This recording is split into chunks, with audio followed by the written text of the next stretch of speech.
Hey guys, this week I'll put the goose against the strong wind and chop of the estuary. The waves are only 1 to 2 feet high, but the period is really short, making it one of the worst situations for a square, flat-bottomed hull. Right, so you have to let this boat build a bit. If you let it build, there's no problem. If you insist going slow against the drop, pedal, it's a nightmare. I will try all points of sail and, in the end, with the wind increasing all the way, I will be beating hard to get home. Let's see how the goose, and myself, of course, behave. The further I go, the stronger the wind and the chop become, as we launch from a sheltered bay.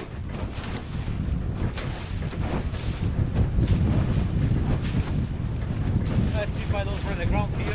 Here I had to change course due to the mud bank to port, and the goose picked up speed instantly.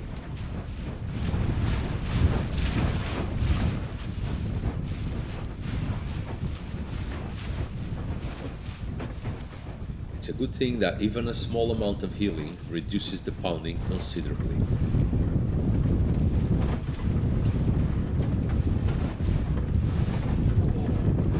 That is strong, man.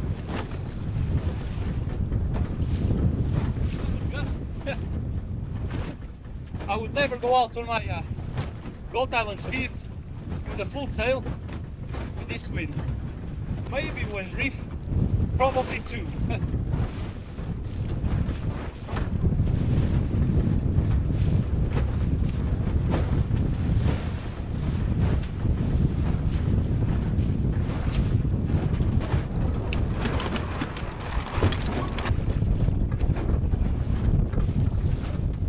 That is a lot of wind. Ah,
That's hard. Can't keep that up for much longer.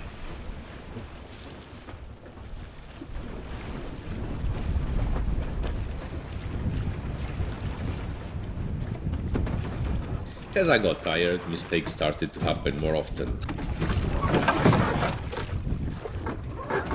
Let's see this one again. This is what happens if you don't keep tension on the main sheet while tacking.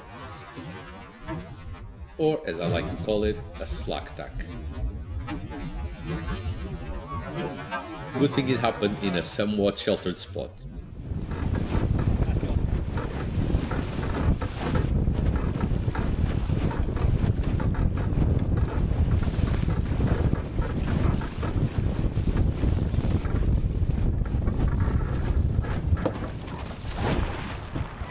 I was getting too tired and moving slower, so I decided to head downwind to Boita and find a nice sheltered bay to take a break.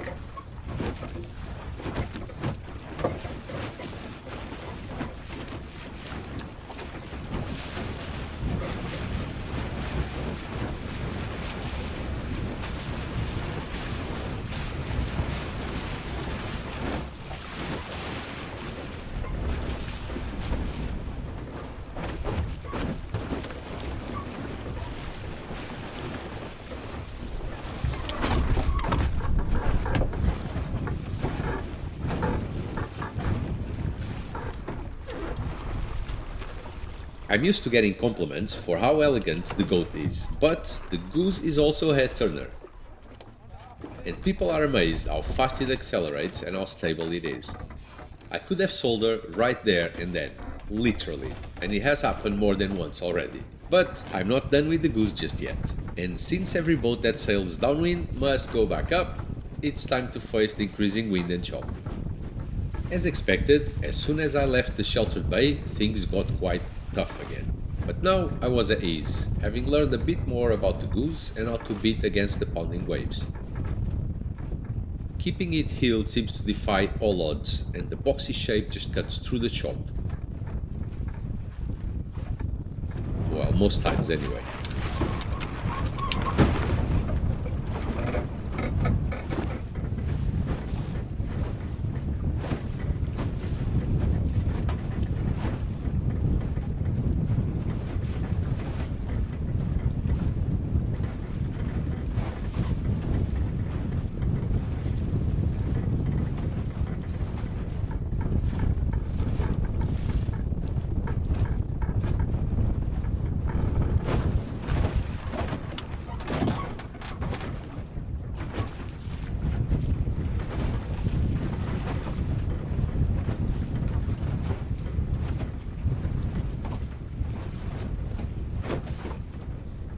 As I grew tired, using the main sheet seems to be the easiest way to keep a certain heeling angle, even if sometimes I need to oversheet slightly. But it's better than letting it go flat and slowing down. I have a lot to learn on how to sail the goose still, and the only way of doing so is to get out there and sail. See you next week, guys.